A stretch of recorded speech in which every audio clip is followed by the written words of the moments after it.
as soon as a new film comes out, within 24 hours, virtually, it'll be pirated in those days. And the hub for that was Malaysia at that time.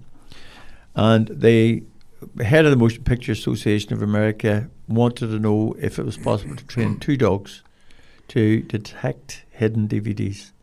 So I said, look, you've got a couple of Labradors there that are not being used for anything, but I think they've got great potential as such dogs. Let's work with these, and I'll teach you as I go along.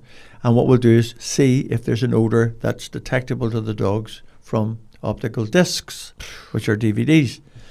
So I used various techniques to find that, and then I eventually was able to hide these DVDs in cupboards, drawers, whatever, and the dogs were finding them and indicating. And the way they would indicate that to find them, they would just sit there and point with their noses at the source of the odour. And I rang Davy Mabry up and I said, Davy, there's definitely an odour off DVDs, and we've cracked it. And he says, how do you know there's an odour off DVDs? And I said, because every time I hide them, no matter where I hide them, whether it's 1 or 1,000, the dogs find them. Wow. But he says, how do you know it's the DVDs? Well, what else is it going to friggin' be? And he said, well, it could be the labels that stuck onto the DVDs. The glue, could be the packaging, the glue, whatever. You need to get better results than that. So I went back to the drawing board. Anyway, the long and short of it was, I found there is an odour off optical disc. It's polycarbonate. So the Motion Picture Association head man decided he would come to London to test these 2 dogs that I had trained. There was him, his deputy, a man called Glickman, and there was 2 guys from the Customs and Excise and a film crew. And they brought me to Stansted Airport, and they said, there's a plane that's just landed from Malaysia. Here's the cargo coming off it on this conveyor belt. See if you can find DVDs. Hundreds of packages and boxes. So I put Lucky and Flo with the 2 dogs, and I put Lucky up onto the conveyor belt. She'd never been on a conveyor belt in her life, so she's trying to keep pace, just walking on the conveyor belt, checking these boxes that were passing her.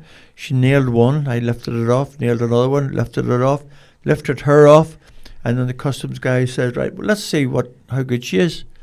So he opened the first box up, and there was all these tins, and I looked at these tins, and he says, sorry mate, he said, it's tins of dog food. She's finding dog food. And I said, are you sure about that? Check.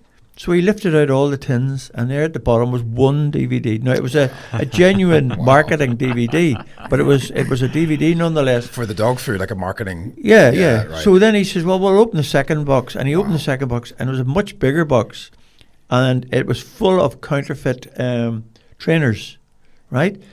But when he lifted all the trainers out, there was another layer, and here was hundreds of child pornography stuff, all in DVD form, and they were blown away. And I, as a teacher, I was responsible then as well in the school. One of my jobs was if a child had been abused or sexually abused or physically or whatever, or there was a suspicion of that, it was my job then to liaise with the child protection team in Newry.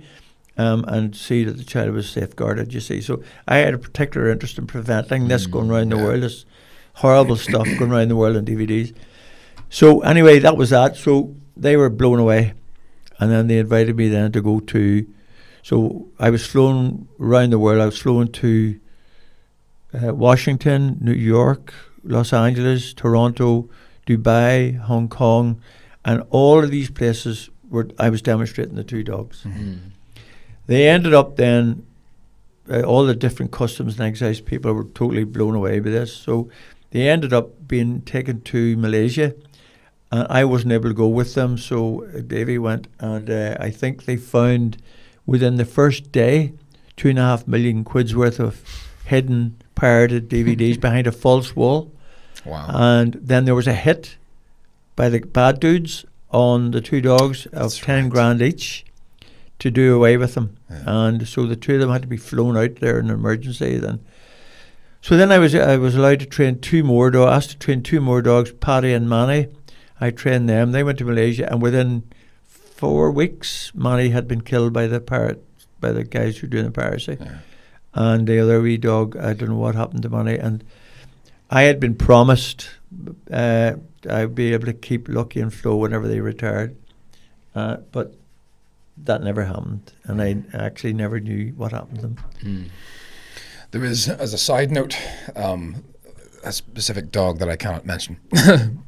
He was responsible for breaking a massive paedophile ring in America because of a USB flash drive that he found.